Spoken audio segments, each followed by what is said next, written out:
Viral tricycle driver na matapang, pero siya pala ang mali.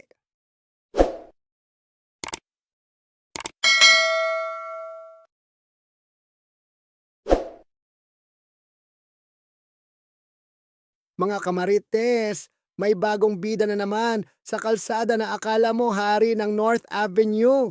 Ang ating viral tricycle driver na si Gerald Sese. Kung confidence lang ang labanan, gold medal na sana siya. Kaso ang problema, mali pala ang lane, mali ang diskarte, mali ang tapang. Nangyari ang eksena bandang 10:00 ng gabi sa tapat ng SM North EDSA.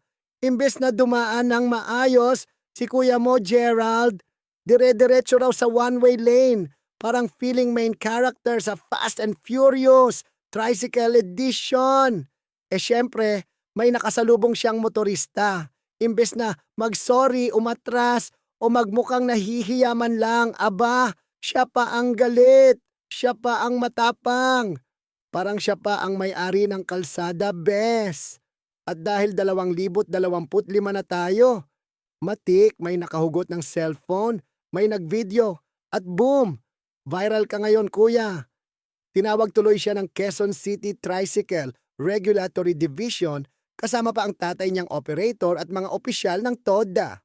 Parang family reunion tuloy na may kasamang sermon package.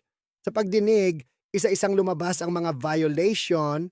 Bawal ang tricycle sa National Road. Check. Labag sa CPC/MTOP. Check na check. Lisensya daw problema pa. Aba jackpot combo meal. Pero ang pinakamatindi, kahit sandamakmak na ebidensya, todo tanggi pa rin si kuya. Sabi pa niya sa interview, hindi ako nag-counterflow, siya ang nag-counterflow. Wow!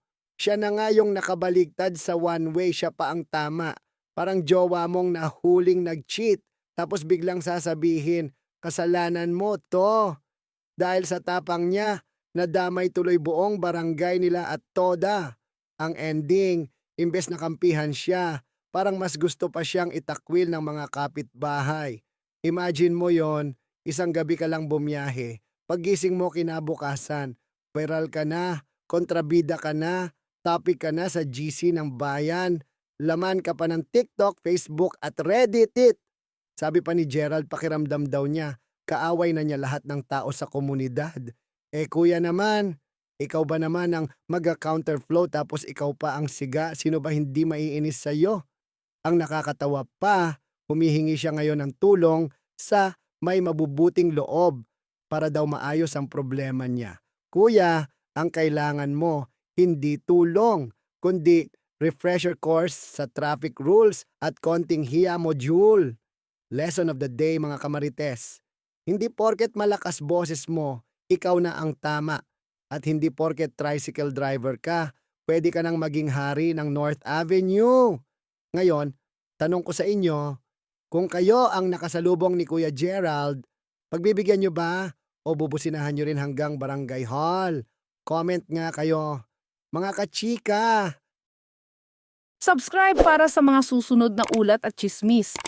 Click sana!